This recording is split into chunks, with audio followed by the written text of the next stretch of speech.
On my flight to Scotland, my mom sent 31 texts telling me to cancel my $12,750 honeymoon and fly home to babysit my siblings or be disowned.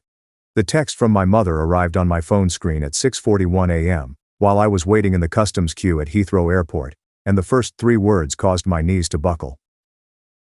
Emergency family gathering. I saw my wife Harper's expression as she read over my shoulder. I watched her countenance morph from drowsy satisfaction to anxiety about something more serious. Anger or recognition? We had been married precisely 21 hours. We'd spent the previous 9 months preparing our vacation to Scotland. We saved $12,750 to finance the Highlands, distilleries, and castle accommodations. And my mother's next message, which arrived before I could digest the first, said, "Your sister Madison fractured her leg. Someone has to babysit the kids. You must return home today." Not, "Can you return home?" Not, "Is there any need?" As if I were an employee she could summon at any time. I'd been the oldest of 5 children for 29 years, but I'd been functioning as a third parent since the age of 10. That's when my mother returned to school for her master's degree in educational administration, which required evening classes 3 evenings a week and weekend study sessions that took up the entire Saturday. My father had a sports goods store, working retail hours on most weekends and during the Christmas season. Someone needed to monitor my younger siblings, Madison, who was 7 at the time. The twins Carter and Dylan were 5 years old, while baby Sienna was just 3. That person became me. I learned to make macaroni and cheese before I learned long division. I changed diapers while my pals played Little League. While my age group had sleepovers and went to the movies, I read bedtime stories and looked for monsters beneath mattresses. By the time I was 13, my responsibilities had shifted from basic childcare to effectively running the family. I went grocery shopping with a list my mother had set on the counter and cash she'd put in an envelope labeled food money. I made supper most evenings. Nothing extravagant, just spaghetti, tacos, and chicken nuggets, the type of food that a child could handle. I assisted with homework, managed sibling disagreements, and provided bandages and children's Tylenol. I remembered which youngster was allergic to strawberries and which one refused to eat their sandwich until it was chopped into triangles. My parents always commended me for being mature, reliable, and dependable. Teachers at school referred to me as an ancient soul. Neighbors believed I was wise beyond my age. No one ever questioned why a 13-year-old was performing the job of 2 adults, or why my parents appeared perfectly content to delegate their parenting responsibilities to their child. The practice remained unabated throughout middle and high school. I couldn't join the basketball team since practice lasted until 5:45 p.m., and someone had to collect the kids off the school bus at 3:05. Sienna had a dancing performance that night, and my parents had commitments they couldn't break. My mother had a meeting in Phoenix. My father had an inventory weekend at the store. I only attended one high school party since leaving the kids alone overnight was not an option, and my parents' notion of family time was for me to babysit while they went to dinner and watched a movie.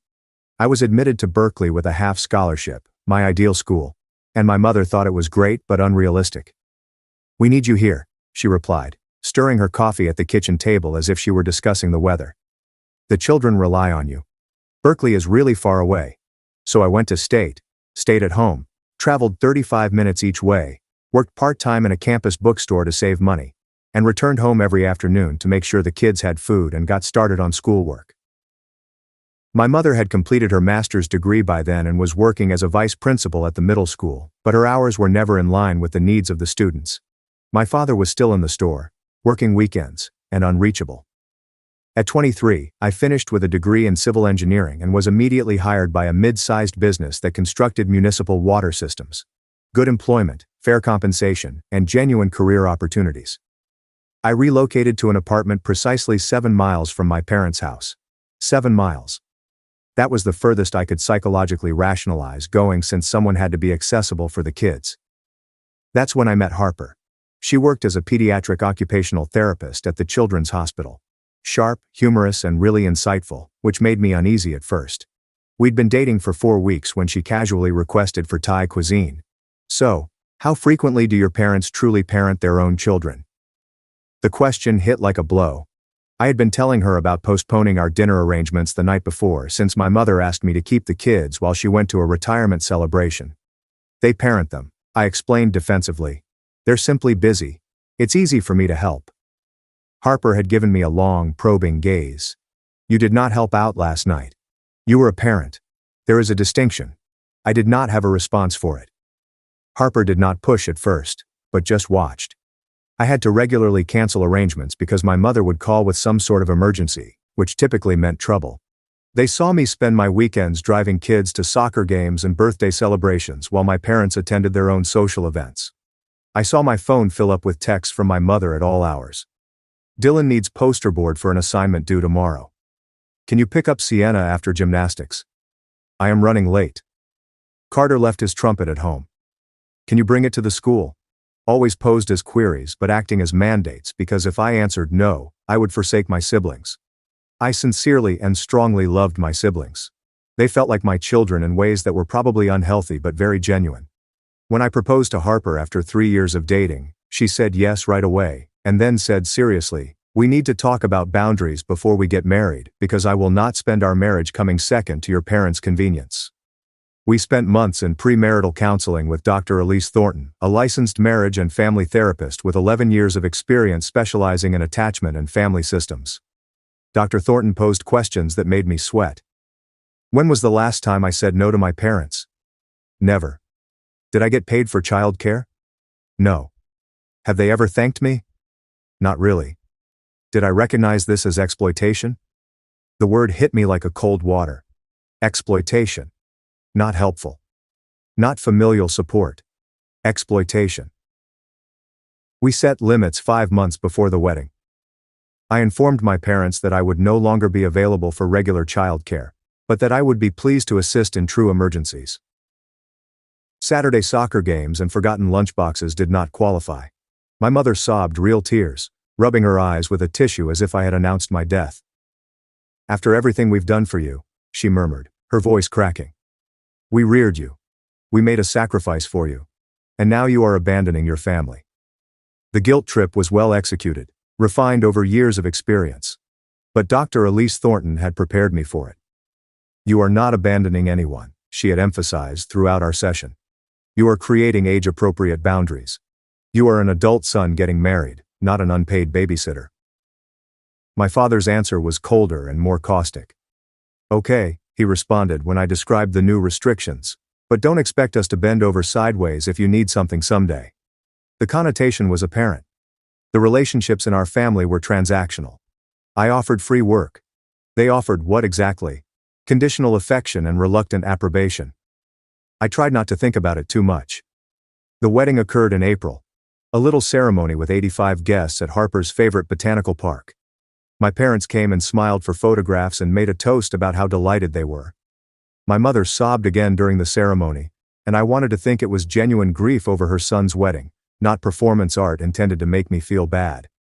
We scheduled the honeymoon for late August, when Harper's hospital schedule cleared and I could take time off work.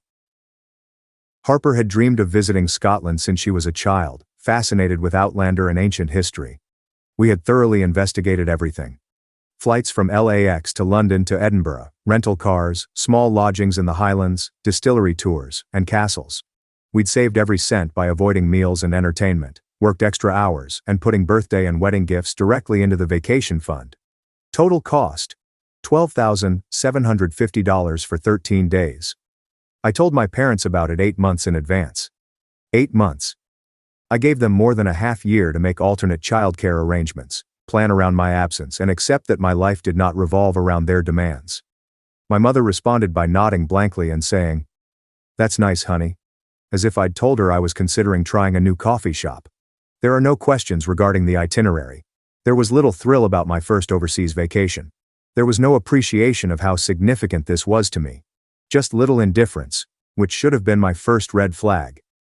But I was stupid enough to assume that the limits we'd established were being followed, and that my parents had accepted that I was no longer their go-to childcare answer. Looking back, I can't believe I was that foolish. They'd spent 19 years teaching me to be accessible, to drop everything, and to put their wants ahead of my own. 5 months of treatment would not be enough to remove such brainwashing. The first signs of problems appeared 4 weeks before our trip. My mother called on a Sunday morning as Harper and I were preparing breakfast. "I need to talk to you about something," she stated in her serious administrator voice. Your father and I have received an invitation to a wedding in Portland on September 4th. We hoped you could watch the kids that weekend. September 4th fell right in the middle of our trip. We'd be in an essay to explore Loch Ness and see Court Castle. I quickly responded, I can't. I will be in Scotland. I informed you about this some months ago. A long pause. So, couldn't you postpone? Only a few days. We simply cannot miss this wedding. It is your father's cousin's daughter, and it would be impolite not to go. The audacity was amazing. They preferred that I postpone rather than cancel, like that was more logical. My honeymoon so they could attend a wedding for someone I'd only met twice in my life. Mom, we paid $12,750 for this vacation. The flights alone cost $4,200, and they were non-refundable. The hotels have been booked and paid for. I am not postponing my honeymoon. Her voice changed, taking on the pained tone that had always caused me to collapse. I just assumed family would come first. I had no idea we were such a hassle now that you are married. There it was. The allegation. The manipulation. Family comes first, which in her vocabulary implied that your demands are irrelevant. Only ours do. I remained firm, which was tougher than it should have been. I told you that you would need to hire a babysitter or find another option. Harper and I are traveling to Scotland as scheduled. She hung up without saying goodbye. The quiet treatment began. No calls, messages, or answers.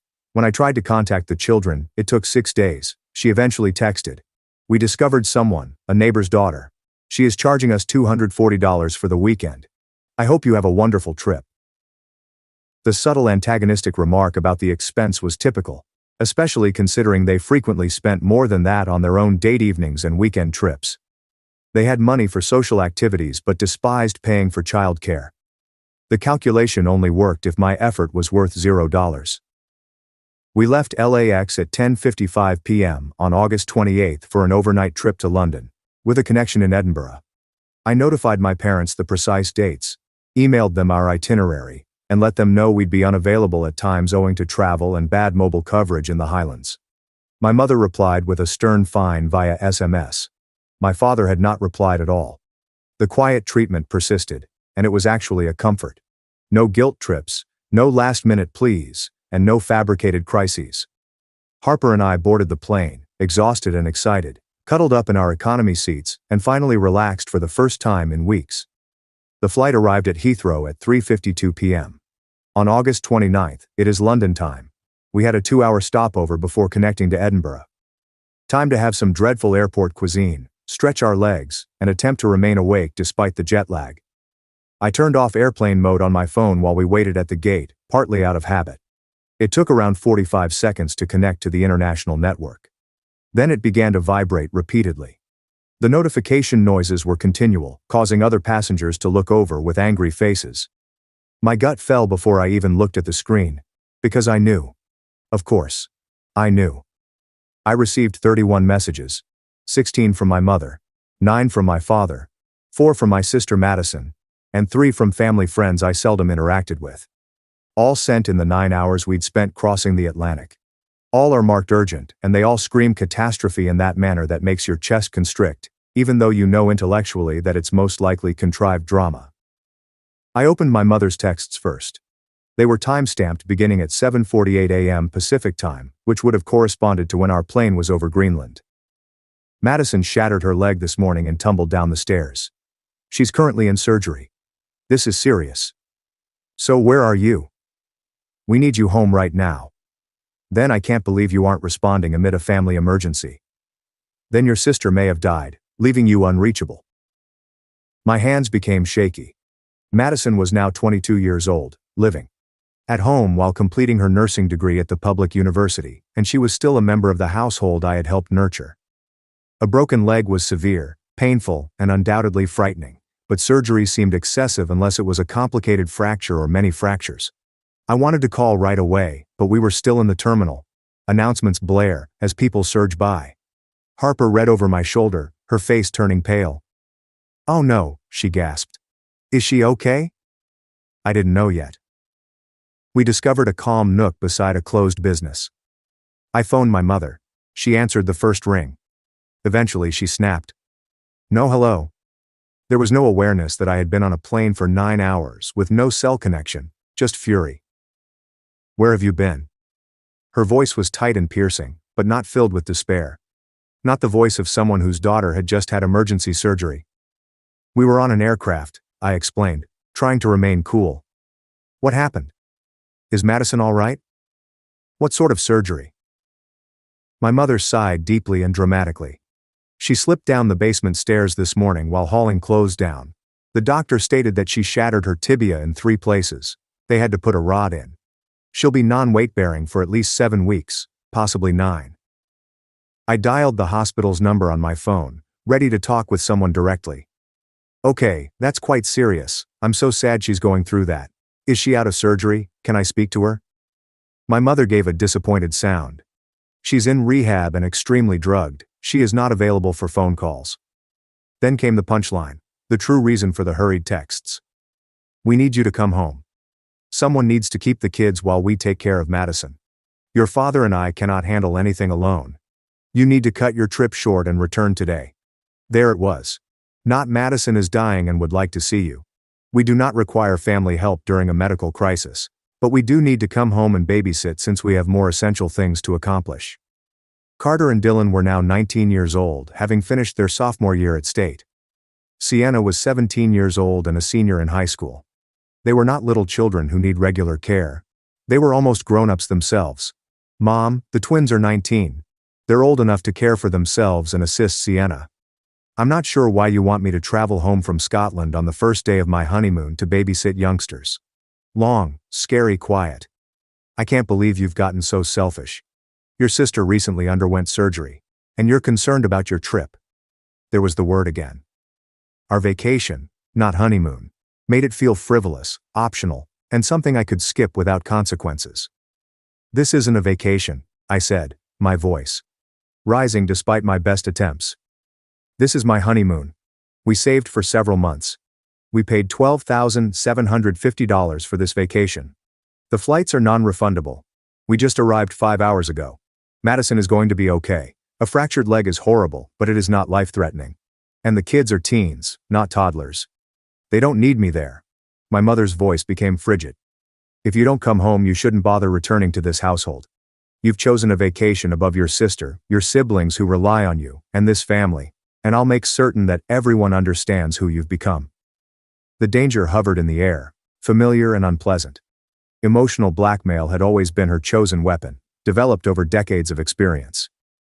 I hope Madison heals quickly, I murmured, my voice wavering slightly. We'll check in tomorrow, but we won't be home early. We just arrived. I hung up before she could reply. Harper was looking at me with big eyes. She threatened to disown you, she replied slowly, because we did not cancel our honeymoon to babysit teens. Put that way, it sounded absurd. It was wild, but it was also the same dynamic I'd been stuck in for 19 years. My wants were irrelevant. My limits did not matter. My existence wasn't important, except as a resource for my parents to abuse. We boarded the aircraft to Edinburgh. The short trip was meant to allow us to regain our breath, reorganize, and begin our genuine honeymoon. Instead, I spent time looking at my phone, watching texts accumulate. My father texted, "Your mother is distraught. Madison is asking for you. The children are afraid. This is what you chose." We arrived in Edinburgh at 9:05 p.m. local time. We picked up our rental car, a little Nissan hatchback with right-side steering, which made my American head hurt. We drove 45 minutes to our first hotel, a renovated Victorian mansion in the old town with uneven flooring and a fireplace in the room. It should have been amazing, the start of all we had planned. Instead, I perched on the side of the bed and dialed Madison's mobile phone, desperate to hear from her personally that she was okay, and that this was not the 5-alarm situation my mother had described. She responded on the 4th ring, her voice muzzy and distant. "Hey," she said. "Mom claimed you were not coming home." "I'm in Scotland," I explained gently. "I am on my honeymoon. I'm really sorry about your leg. That sounds really uncomfortable. How do you feel?" She was silent for a moment, and I could hear the beep of hospital equipment in the background. "It sucks. The surgery hurt, and the painkillers make me feel strange, but I'm fine." The doctor described it as a clean break. The hardware appears to be in good condition. "I'll be on crutches for a while. but I should recover well. Relief washed over me. Clean break. Good prognosis. Not the medical catastrophe my mother had predicted. So why is Mom claiming that this is a family emergency that requires me to fly home? I inquired carefully. Madison sighed. She's freaking out because someone needs to help me get around, and it appears she can't handle that, let alone managing the household where Carter and Dylan are adults and Sienna is 17. I'm not sure why she acts like they're 7 years old. There it was. The truth. Simple but infuriating. My mother did not wish to parent. She wanted me to come home and resume my role as an unpaid caregiver so she wouldn't have to deal with her daughter's injury. Maddie, I'm not flying home, I explained. I apologize, but I gave them 8 months' notice about this trip. They had time to plan. This is my honeymoon. I know, she said, sounding tired. I also told Mom about it. I told her the twins could help me and I didn't need you to fly home from Scotland, but she's all about family obligations and how you've changed since you married. It is exhausting. We talked for a few more minutes, and I reassured her that I loved her and wanted to hear about her recovery. She insisted that I enjoy my trip and ignore our mother's dramatics. When we hung up, I felt slightly better. My sister was not dying. She didn't need me there. This was a manufactured crisis, as Dr. Elise Thornton had warned me to expect. But the texts kept coming. My mother, my father, and extended family members whom my parents had clearly requested as reinforcements. My Aunt Marjorie, I can't believe you would abandon your family like this. What is wrong with you? My Uncle Raymond, your mother is crying. Come home and fix it. Cousins I hadn't spoken to in years suddenly voiced their concerns about my selfishness, cruelty, and complete lack of family values. The psychological assault was relentless. Every day, dozens of messages repeat the same themes. Bad son, brother, selfish husband, and family destroyer. Harper was watching me spiral. We were supposed to tour Edinburgh Castle, walk the Royal Mile, and drink whiskey in cozy pubs. Instead, I was glued to my phone, reading accusations and guilt trips, and my anxiety increased with each notification. Harper took my phone from me on our third day in Scotland, after I had spent 2 hours in our hotel room responding to family texts rather than hiking through the Highlands as planned. This had to stop, she stated firmly. They are ruining our honeymoon. You are letting them ruin our honeymoon. We need assistance. We discovered Dr. Maren Whitaker, a family systems therapist based in Portland who also offers telehealth sessions, via an online directory. She had 16 years of experience focusing on emotional abuse, parentification, and toxic family dynamics. We scheduled an emergency video call for that afternoon, sitting in our hotel room overlooking Edinburgh, as Dr. Whitaker listened to me explain 19 years of exploitation and the current crisis. She did not interrupt, instead taking notes and occasionally asking clarifying questions. When I finished, she was silent for a long time. She finally explained that what your parents had done was known as parentification. It is a type of emotional abuse in which parents inappropriately delegate adult responsibilities to their children. You have been exploited since the age of 10. You gave up your childhood, adolescence, and early adulthood to raise their children, and now they're escalating because you finally set a boundary. She spoke with clinical detachment, stating facts rather than passing judgment. The emergency they've created, in which you must cancel your honeymoon to care for teenagers who do not require intensive care, is a control tactic. They're seeing if you'll break and revert to old habits. Flying monkeys refers to a family-wide attack in which relatives are recruited to harass you. It is deliberate abuse. Hearing a licensed professional with credentials describe this as abuse changed something in my brain. It wasn't just Harper being overprotective or me being overly sensitive. This was real, documented clinical abuse. Dr. Whitaker assigned me homework. Document everything, every text, voicemail, and guilt trip. She requested dates, times, and exact wording. If your parents escalate further, she warned, you may require legal representation. I want you to have evidence. I assumed she was being paranoid. I didn't realize how right she was. We spent 5 days in Edinburgh before driving north into the Highlands as planned. The scenery was breathtaking. Rolling green hills, ancient castles perched on cliffs, lochs as clear as glass. We visited Stirling Castle, drove through Glencoe, and stopped at small distilleries that produced single malt whiskey and copper stills. It should have been perfect, but my phone was constantly buzzing, sometimes with 60 messages per day. My mother's texts ranged from hurtful to aggressive to openly threatening. You're destroying the family. Everyone knows what you did. There will be consequences for this betrayal. On September 4th, 5 days into our trip, my mother sent a text that made my blood freeze.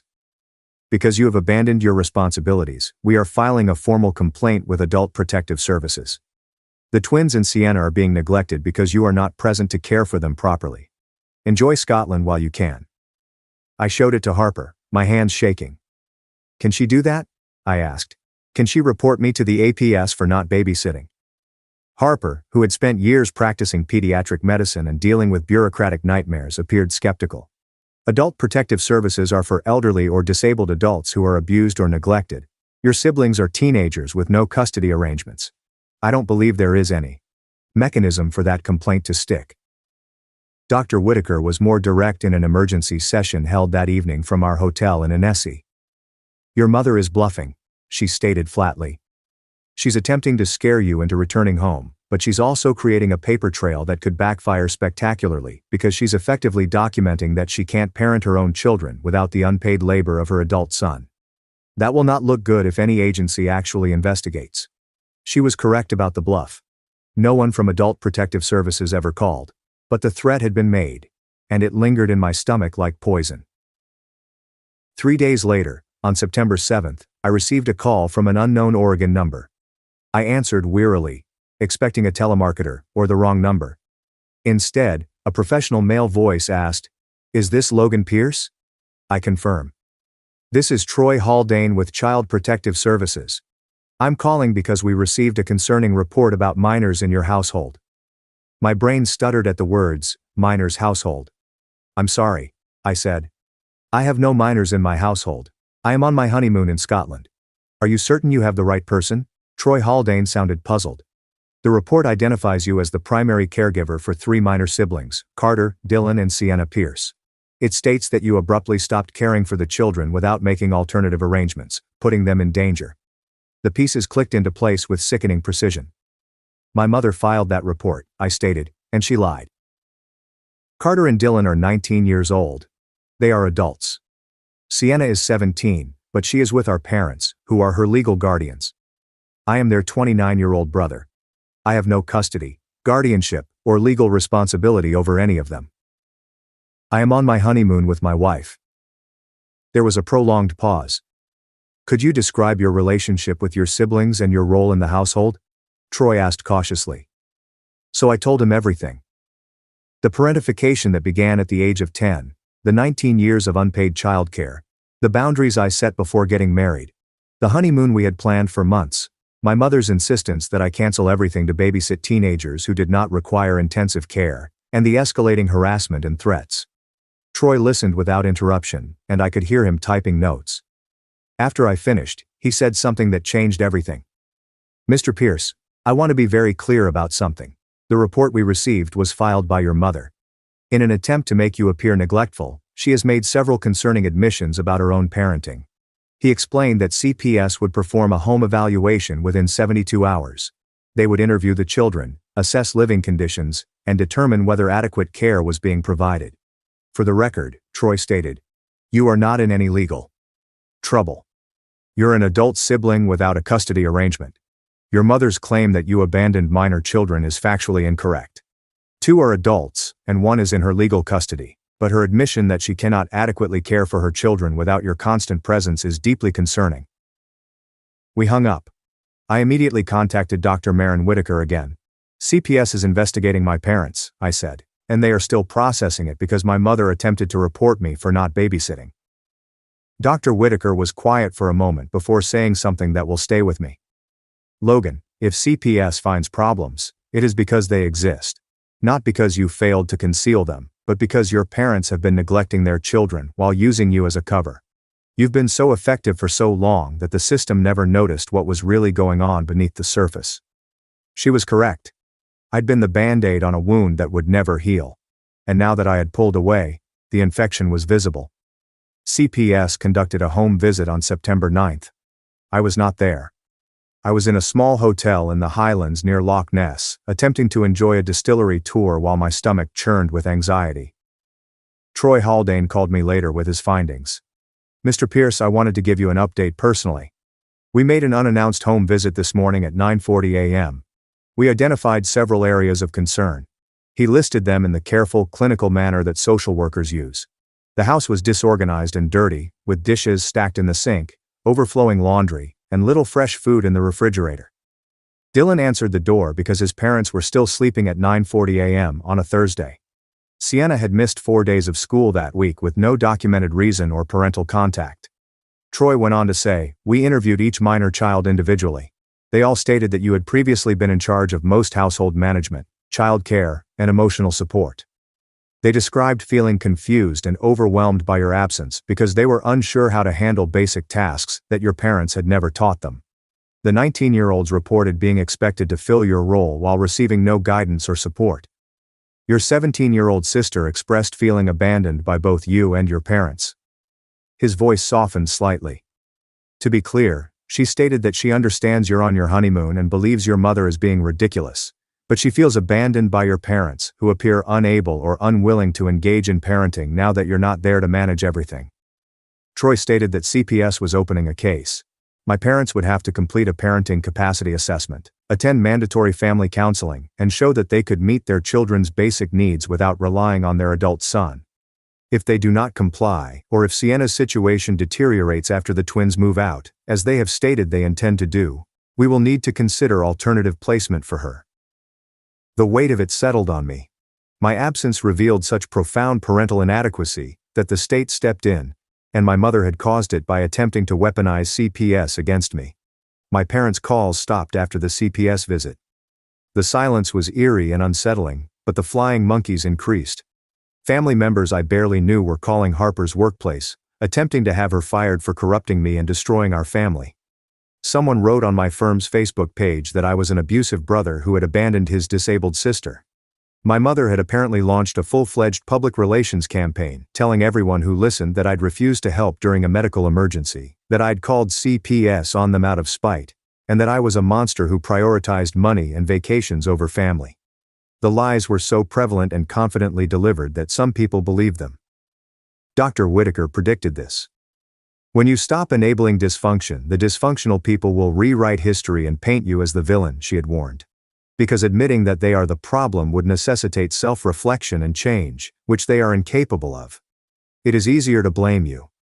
I knew she was correct intellectually, but reading messages from cousins and aunts calling me evil, seeing my name dragged through the mud on social media, and having my reputation shredded by people who didn't know the truth, hurt in ways I wasn't expecting. On September 11th, 5 days before our scheduled flight home, I received an email from an attorney named Daniel Cross of Cross Family Law Group. The subject line read, "Legal consultation of Pierce family harassment case." He stated that he specialized in family law, specifically parental alienation, exploitation, and harassment. Dr. Whitaker had referred him to me because he believed I might need legal representation due to my parents' escalating behavior. "I've reviewed the documentation Dr. Whitaker forwarded with your permission," he said. "You have a compelling case for harassment, defamation, and possible parental exploitation. I'd like to discuss your options during a free consultation." We had that consultation at a pub in a small Highland village. Harper and I huddled around my phone at a corner table as Daniel Cross explained our legal options in simple, straightforward language. "Bottom line," he stated, "your parents have no legal right to your time, money, or labor. You are not responsible for their children. You never were.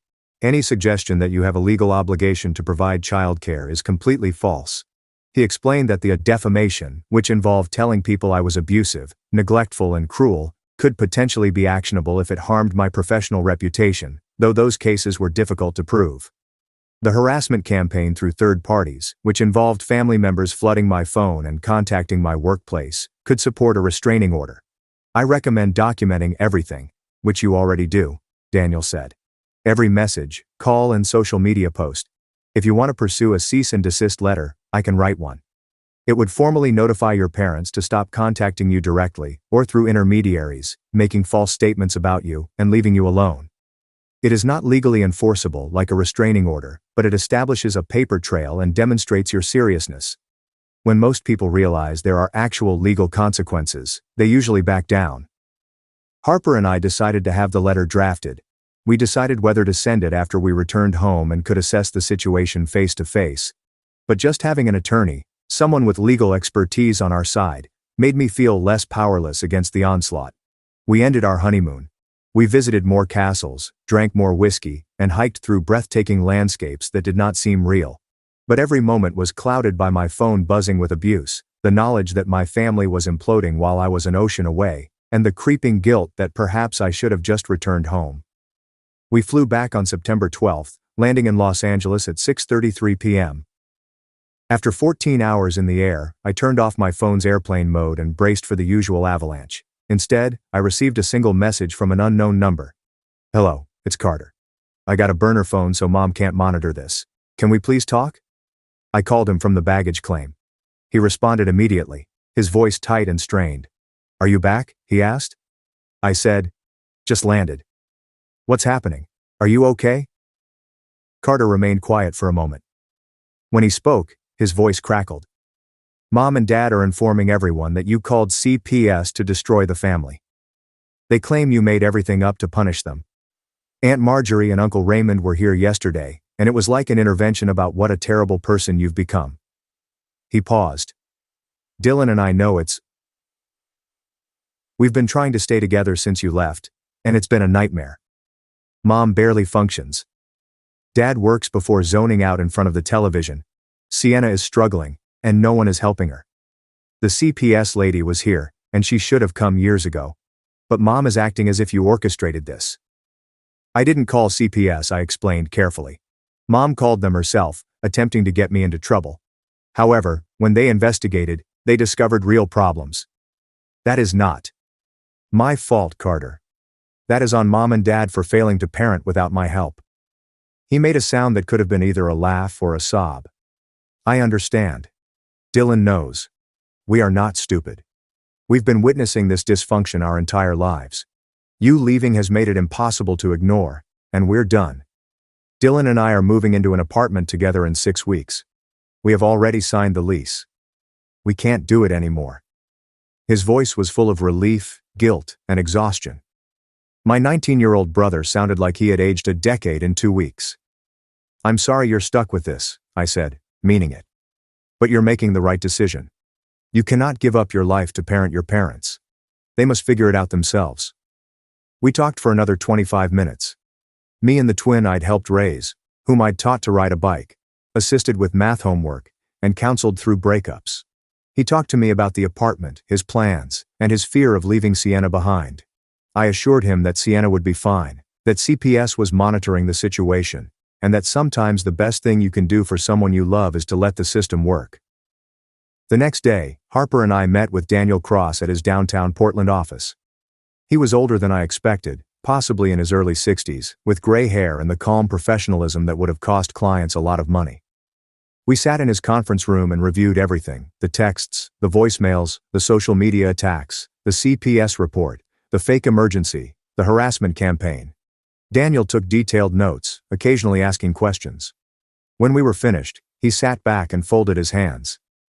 "This is one of the clearest cases of parental exploitation and subsequent retaliation I've encountered." He said, "You have extensive documentation. Dr. Whitaker's assessment provides expert validation.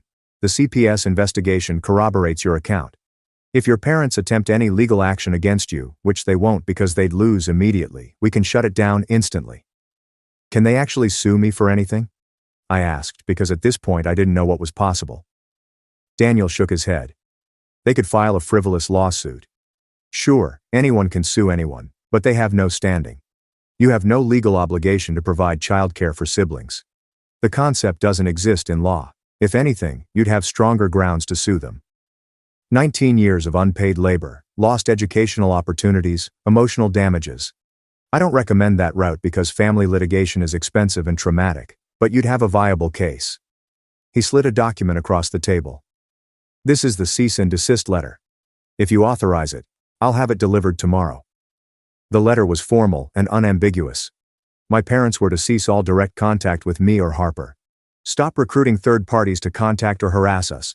Stop making false statements about us to family members or on social media. And cease all attempts to hold me responsible for childcare or financial support of my siblings. Failure to comply would result in legal action, including restraining orders and potential defamation suits. It was harsh. It felt necessary. Harper and I signed the authorization. Daniel promised to handle delivery and follow-up. Fair warning, he said as we left. People like your parents tend to either back down completely or escalate dramatically when served legal papers. There's rarely middle ground. Be prepared for either response. The cease and desist letter was delivered on September 18 at 3:12 p.m. According to the courier's tracking, my mother called 22 minutes later. I didn't answer. She left a voicemail that was 3 minutes of hysteria, screaming, crying, accusations so garbled I could only catch fragments. Ungrateful lawyer destroying the family. Never forgive. My father called next. When I answered, his voice was cold and distant. So this is what we've come to? You're threatening us with lawyers because we asked for help with your own family. The reframing was masterful. Demanding I cancel my honeymoon had become asking for help. And 19 years of exploitation had vanished entirely from the narrative. Dad, you didn't ask for help. You demanded I cancel my honeymoon to babysit teenagers. When I said no, Mom faked a medical emergency severity, weaponized my siblings against me, recruited extended family to harass us, and then accidentally got CPS called on herself. That's not asking for help. That's abuse. Long silence. Then if that's your perspective, I don't think we have anything more to discuss. He hung up. That was the last direct contact I had with either parent. The flying monkeys persisted for a few more weeks, but Daniel sent cease and desist letters to the most aggressive ones, and the messages gradually stopped. My parents had apparently decided that complete estrangement was preferable to accountability or change. The CPS case continued for 5 months. Troy Haldane updated me periodically. My parents had completed 2 parenting assessments. Both scored poorly on measures of emotional availability, child engagement, and understanding of developmental needs. They attended 4 sessions of mandatory family counseling, then stopped showing up, claiming the therapist was biased and didn't understand their family. The house conditions had improved marginally, mostly because Carter and Dylan had been doing cleaning and cooking before they moved out. Sienna was back in school consistently, but her grades had dropped, and she'd told her school counselor she felt emotionally neglected at home. The issue is that your parents are barely meeting minimum standards, Troy explained in one call. They're not abusive in ways that would justify immediate removal, but they are profoundly inadequate parents. Your sister essentially parents herself, gets herself to school, makes her own meals, manages her own schedule. Your parents provide a house and financial support, but almost no emotional engagement or practical guidance. He sounded frustrated. Unfortunately, inadequate parenting isn't usually grounds for removal unless it causes demonstrable harm, but we're monitoring closely, especially now that the twins have moved out and your sister has lost her buffer. In January, 4 months after we'd returned from Scotland, Carter called me with news. Madison is moving out, he said. She found a job at a hospital in Seattle, and she's transferring to finish her nursing degree up there. She's leaving in February. My first thought was relief that Madison was getting out, followed immediately by worry about Sienna. What about Sienna? I asked. Carter was quiet. She's counting down the days until she turns 18 in May. She's already been accepted to state, and she's planning to live in the dorms. 5 months and she's out. She just has to survive until then. Survive. The word hit hard. My baby sister, the 3-year-old I'd helped raise, now having to survive in her own parents' house until she could legally escape. Is she safe? I asked. Carter sighed. Physically, yeah, but emotionally? Mom and Dad barely talk to her. They're like roommates who ignore her. She eats dinner alone in her room most nights. When CPS came to check on things last month, she told them everything was fine because she's so close to aging out that she doesn't want to risk getting put in foster care. She'd rather be lonely than in the system. It made sense, but it broke my heart. In March, I got a call from Sienna herself. We hadn't talked much since I'd been back. A few short texts, nothing substantial. But now, she called, her voice small and uncertain. Hey, she said. I wanted to tell you something before you heard it from someone else. I got into state. Full-ride academic scholarship. I'm moving into the dorms in August. Pride flooded through me, mixed with relief. Sienna, that's incredible. I'm so proud of you. A full ride is amazing. She laughed, but it sounded sad. I basically raised myself this year. Did all my college apps alone, Wrote my essays alone. Figured out financial aid alone. Mom and Dad didn't help with any of it. They didn't even ask. We talked for over an hour, my sister and I, about her plans and her fears and her hope for a future where she didn't have to parent herself. She told me she'd been in therapy through her school counselor, working through the realization that our parents' neglect wasn't normal or acceptable. She said she understood why I'd left, why I'd set boundaries, why I couldn't keep sacrificing my life for their dysfunction. I don't blame you, she said quietly. I'm going to do the same thing once I'm out. I'm going to build my own life, and they can figure out how to function without using their kids as unpaid labor. The CPS case closed in May, right before Sienna's 18th birthday. Troy called to let me know. We're closing the case since all the children are now adults, he said. For what it's worth, I want you to know that you didn't cause this situation. Your parents did. You just stopped enabling them to hide their inadequacy. Your siblings are all going to be okay. They're smart, resilient, and getting out. That's the best outcome we could have hoped for. He paused. And Mr. Pierce, what you did? Setting boundaries, protecting your marriage, refusing to sacrifice yourself. That took real courage. Your siblings learned from watching you that it's possible to choose yourself. That's a gift. My parents still haven't spoken to me. It's been 20 months since the honeymoon, since the boundary that broke our family. I've seen them 4 times in that period. 3 times at a distance at family events where we stayed on opposite sides of the room. Twice at the grocery store where my mother literally turned her cart around and left when she saw me. They look older, smaller, diminished somehow. My mother's hair has gone almost completely gray. My father has developed a stoop. They look like ordinary aging people who made catastrophic choices and paid devastating prices. Sometimes I feel sorry for them. Mostly I feel nothing. Madison is thriving in Seattle. Carter and Dylan share an apartment and are doing well at State. Sienna moved into the dorms in August and calls me regularly with updates about classes, friends, her newfound independence. She told me recently that she barely talks to our parents. They call occasionally, but the conversations are stilted and brief. They don't know how to relate to me as a person. She said they only knew how to relate to me as someone they could use. Now that I'm not available for that, we have nothing.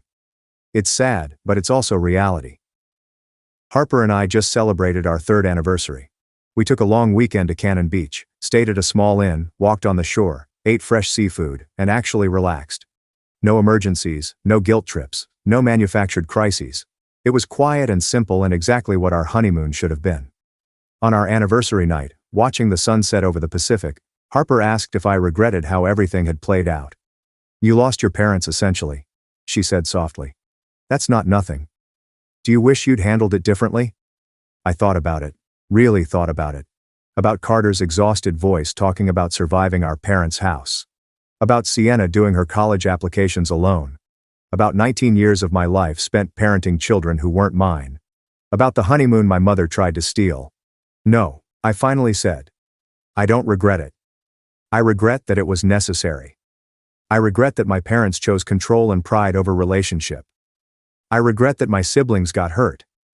But I don't regret protecting our marriage and choosing our life together. Because if I'd given in, if I'd flown home from Scotland and resumed my role, it never would have stopped. They would have owned me forever. Harper squeezed my hand. I'm proud of you, she said. I know that might sound condescending, but I mean it. You chose yourself. You chose us. And you gave your siblings permission to do the same. We sat in silence, watching the sun sink into the ocean, and I felt something I hadn't felt since before the honeymoon. Peace. Real, deep, uncomplicated peace. Not the absence of conflict, but the presence of freedom. Freedom from obligation, exploitation, and the crushing burden of other people's refusal to mature. Sienna sent me a letter 2 weeks ago. Not a text or email, but a real handwritten letter in the mail. Dear Logan, it began. I've been thinking a lot about what happened to Mom and Dad during the honeymoon. I was confused and angry at first, but now I get it. You were not abandoning us. You showed us that it is possible to set boundaries. Watching you stand up to them, choosing your own life despite everyone accusing you of being selfish. That taught me something I needed to know. That my worth does not depend on how useful I am to others. that I am free to want things for myself. Thank you for that. I hope you and Harper are happy. You deserve to be happy after everything you've given up for us. Love, Sienna. I called her in the evening. We discussed school, her psychology major, and her future plans to work with children from dysfunctional families. She sounded light, unburdened, and free in ways she had never done growing up. At the end of the call, she said, "Hi Logan, I am so glad you went to Scotland. I am glad you did not let them ruin your honeymoon. You deserved the trip." My throat tightened. You deserve to choose yourself. Thank you, Sienna. That means a lot. We hung up. I sat in our living room in the house Harper and I purchased last year, and I realized that this quiet evening with my wife, this freedom to build our own life, the absence of constant crisis and manipulation, was worth every painful consequence. My parents expected me to cancel my honeymoon to look after my siblings. When I refused, they attempted to destroy me, staged emergencies, weaponized my siblings, recruited flying monkeys, threatened legal action, and accidentally imposed CPS on themselves. They lost custody of their children's emotional well-being, lost relationships with all of their children except through formal politeness, lost their reputation in our extended family, lost their oldest son permanently, and, according to relatives I still speak with, they continue to blame me for everything, telling anyone who will listen that I am a vindictive monster who destroyed our family out of selfishness. Perhaps some people believe them. I don't care anymore because I know what actually happened. Therapy notes, CPS reports, legal files, and my siblings' testimonies all bear witness to this. The truth is devastatingly simple. I wasn't supposed to be their parent. I was supposed to be their son, brother, and family member, with proper boundaries and mutual respect. When I finally stopped being their unpaid servant, the dysfunction they had created through my exploitation collapsed. That is not my failure. That is theirs. And I am free. Finally, complete and permanent freedom.